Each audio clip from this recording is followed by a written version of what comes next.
Dewa Krishna datang ke Kailas. Episode hari ini, Mahakali bangkit kembali. Mulai sekarang alam semesta akan mengenalmu dengan nama Dewi Higlaj. Di sisi lain, Dewa Krishna berhadapan dengan Banasur. Mahadewa, aku Banasur. Aku sedang memanggilmu. Mahadewa sendiri datang untuk melindungi Banasur.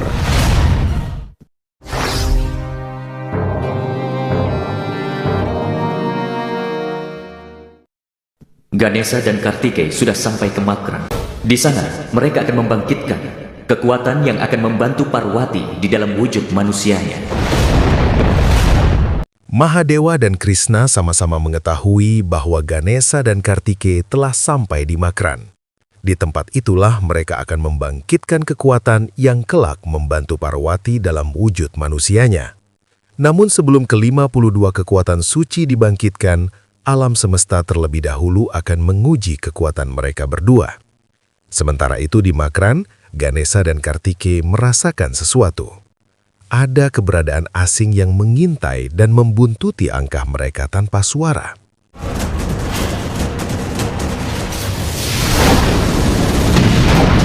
Kakak, perasaanmu tidak pernah salah kan?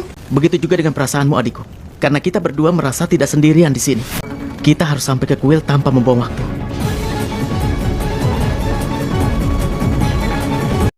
Krishna memohon izin kepada Mahadewa karena telah tiba waktunya baginya untuk pergi.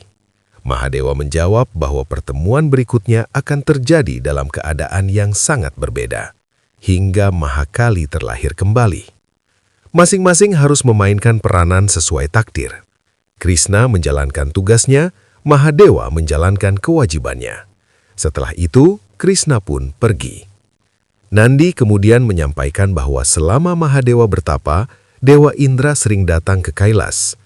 Indra berharap menemukan jalan keluar untuk mengakhiri kekejaman Banasur yang semakin merajalela.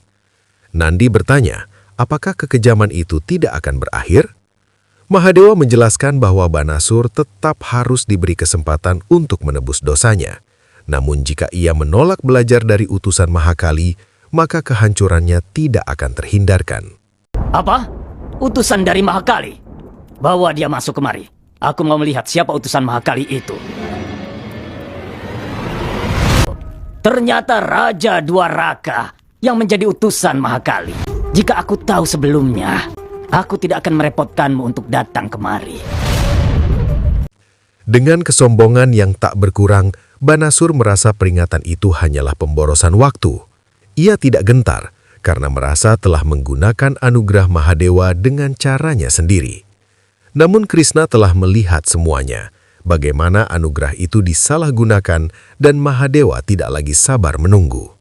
Banasur tetap menyombongkan diri. Ia merasa tak tersentuh karena memiliki perisai perlindungan dari Mahadewa dan Mahakali. Anugerah itu tidak membuatmu abadi, Banasur. Jika anugerahmu bagaikan sebuah gunung, maka alam semesta adalah aliran sungai yang bisa menembus gunung manapun. Karena itu waspadalah dan terimalah pesan dari Mahakali. Gunakan anugerahmu demi kebaikan alam semesta ini. Setelah Krishna pergi dan peringatan itu diabaikan, kesombongan Banasur semakin terlihat. Ia merasa tahu satu kebenaran, dirinya hanya bisa dihabisi oleh seorang gadis.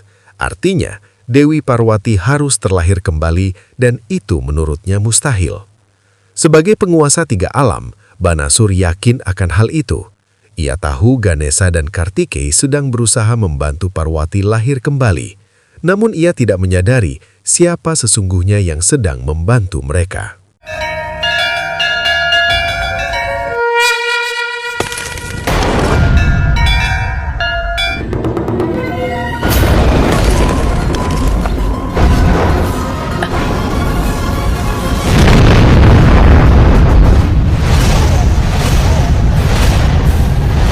Ketika Ganesha dan Kartikeya menyadari bahwa mereka dihadang, mereka paham bahwa utusan Banasur telah dikirim untuk menghentikan perjalanan ini. Ganesha memberi peringatan agar mereka menyingkir. Namun Hinggol dan Sundar justru menertawakan mereka. Bagi mereka, 2 anak ini hanyalah anak kecil yang tersesat dari jalannya sendiri. Mereka berniat menunjukkan jalan pulang dengan cara mereka.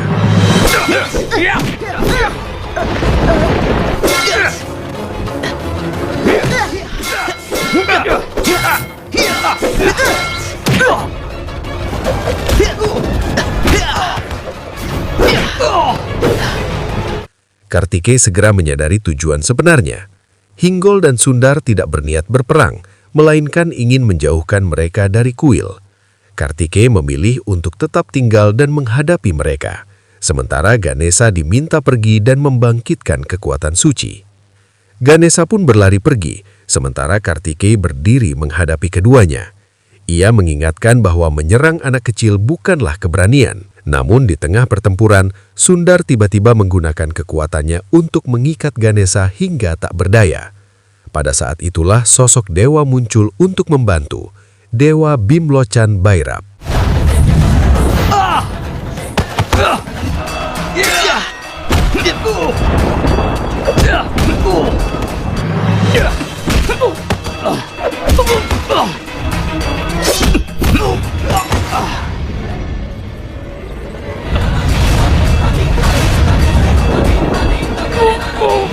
Hinggol dan Sundar akhirnya dapat dikalahkan.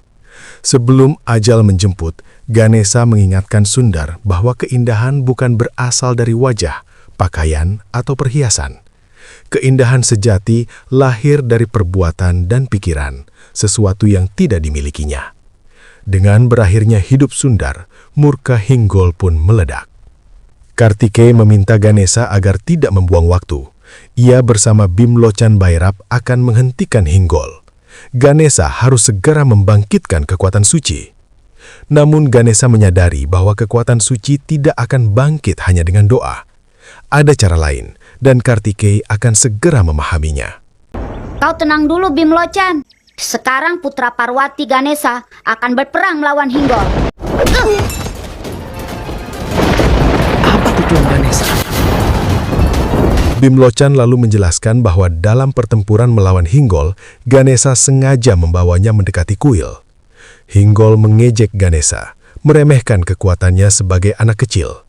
Ganesha tidak menyangkal, ia memang hanya anak kecil biasa, namun penderitaan yang ditimpakan padanya tidak akan ditahan oleh seseorang yang tidak sanggup menahan jeritan seorang anak. Dengan itu, Ganesha memanggil ibunya. Ibu!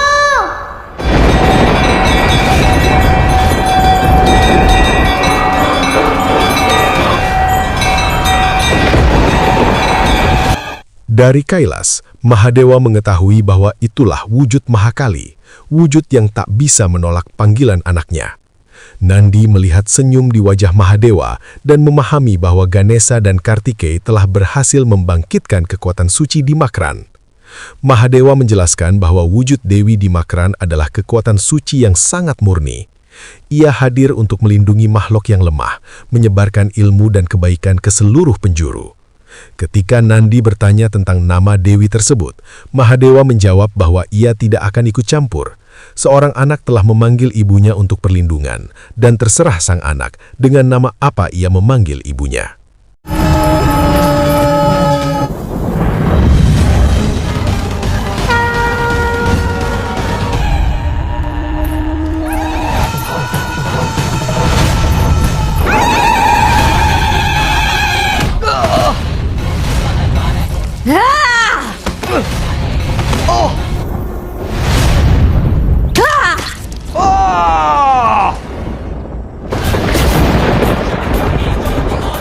Ganesha menyadari bahwa ia dan Kartikeya beruntung bisa menyaksikan wujud ibunya yang ini. Dengan menghabisi raksasa Hinggol, sang dewi telah melindunginya. Sejak saat itu, alam semesta akan mengenalnya dengan nama Dewi Hinglak.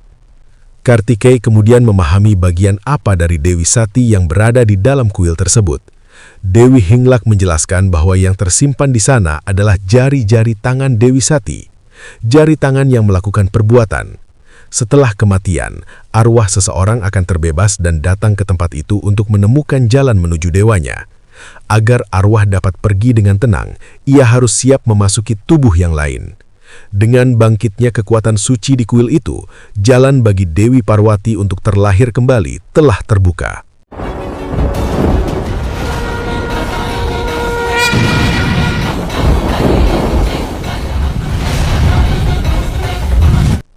Dewi Hinglak menyampaikan bahwa kekuatan suci tersebut kini akan bergerak ke arah barat, ke tempat Dewi Parwati akan segera dilahirkan dalam wujud manusia.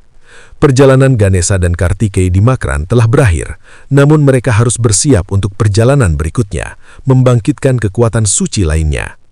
Di sisi lain, Nandi terkejut mendengar ucapan Mahadewa. Ia menyadari bahwa perang antara Mahadewa dan Dewa Krishna tidak terelakkan. Mahadewa membenarkan hal itu. Wujud manusia Narayan harus menanggung beban besar, sebagaimana saat pengadukan samudra ketika ia menjelma menjadi kura-kura dan memikul gunung.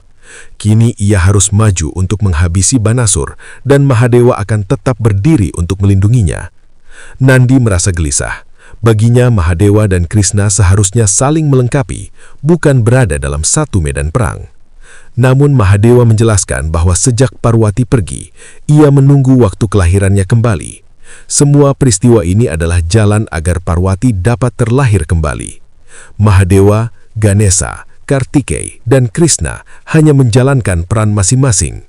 Di masa perubahan abad, ketika dosa melampaui kebaikan, Narayan akan terus dilahirkan di dunia. Salah satu tujuan jelmaan Krishna adalah menghentikan Banasur dan menghabisi kekuatan jahat. Setelah itu, Parwati akan terlahir kembali. Karena Banasur telah menolak peringatan Krishna, kini ia harus menghadapi amarah Mahakali.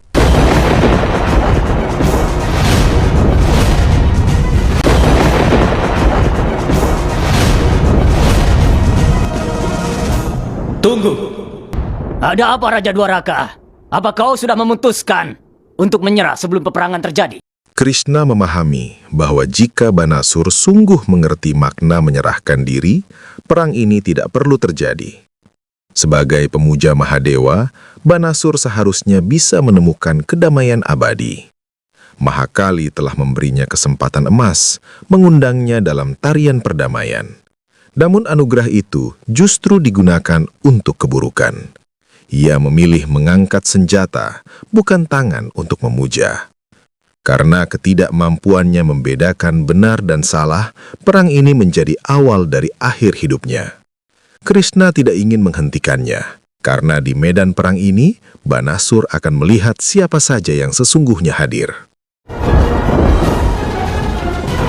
Kami semua di sini akan menjadi saksi dari kehancuranmu, Banasur. Setelah ku kalahkan alam dewa, kalian para dewa masih berani untuk menghadapi aku. Aku merasa kau dan seluruh dewa, setelah aku mengalahkan kalian, sepertinya kalian senang. Dewa Indra menyadari bahwa keangkuhan telah membutakan Banasur. Kini Krishna akan menunjukkan jalan dan mata Banasur sendiri akan menyaksikannya. Namun dengan sombong, Banasur tetap yakin bahwa meskipun seluruh alam semesta melawannya, ia tidak akan bisa dihabisi.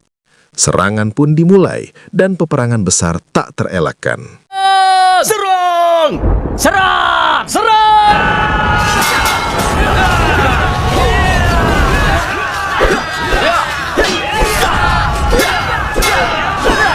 Kali ini, aku tidak akan melepaskanmu, Banasur. Kenapa kau berhenti, Nandi? Majulah dan berperang melawan Banasur.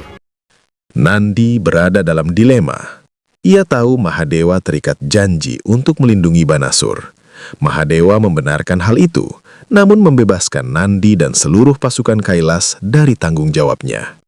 Nandi merasa prinsip pemujaannya diuji, namun Mahadewa mengingatkan bahwa di alam semesta tidak ada benar atau salah mutlak, yang ada hanyalah perbuatan dan akibatnya.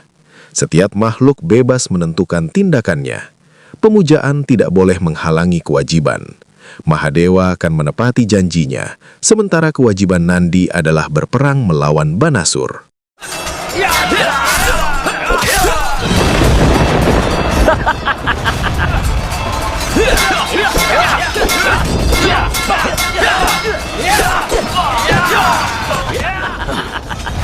Aku kasihan padamu, Dewa Indra. Banasur mengejek Dewa Indra, mengingatkan bahwa selama ini Indra selalu meminta bantuan Kailas. Namun kini hal itu tidak bisa lagi dilakukan. Krishna mengingatkan bahwa Banasur belum memahami kekuatan Mahadewa dan Mahakali. Ia pernah menyaksikan tarian perdamaian mereka, namun tidak memahami bahwa tarian itu adalah kekuatan abadi alam semesta. Seluruh kekuatan alam kini siap terlibat dalam peperangan besar, dan Banasur akan melihatnya sendiri. Mimu dan Dewi, Aku akan berperang melawan Banasur. Hari ini kau sudah memberiku pelajaran bahwa perbuatan dan akibat merupakan dasar dari setiap manusia. Semua duka yang kau dan Dewi tanggung karena Banasur, aku memutuskan kalau aku adalah pemuja Mahadewa. Aku akan berperang melawan Banasur sampai aku menemui ajalku. Kami juga akan mendukungmu. Seluruh penghuni Kailas menyatakan dukungan. Mereka akan berdiri bersama Nandi, dan jika Kartikeya ada, ia akan menjalankan kewajibannya sebagai panglima pasukan dewa. Mahadewa membenarkan hal itu, namun saat ini Kartikeya dan Ganesha sedang menjalankan peran besar mereka dalam perjalanan membangkitkan kekuatan suci.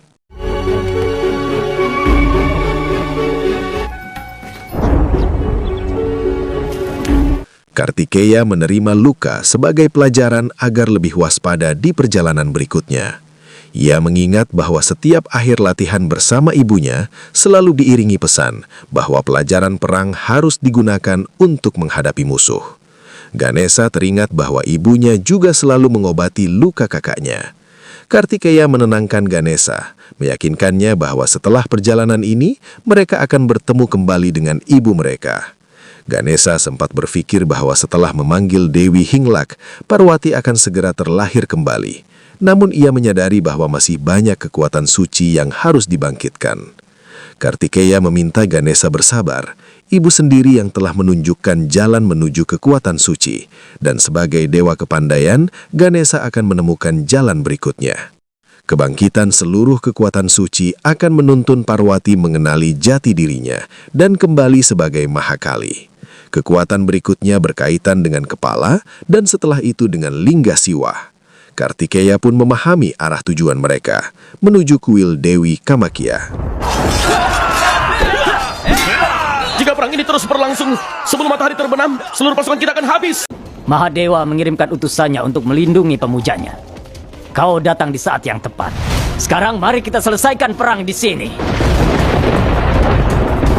Di medan perang, Nandi menegaskan bahwa kedatangan mereka bukan untuk membantu Banasur, melainkan untuk berdiri bersama Dewa Krishna. Banasur terkejut. Ia yakin Mahadewa akan selalu membantunya karena anugerah yang telah diberikan. Namun Nandi menjelaskan bahwa Mahadewa memang terikat janji, tetapi memberikan kebebasan bagi para pengikutnya untuk memilih jalan mereka sendiri. Demi kebenaran, mereka memilih untuk melawan Banasur. Serang!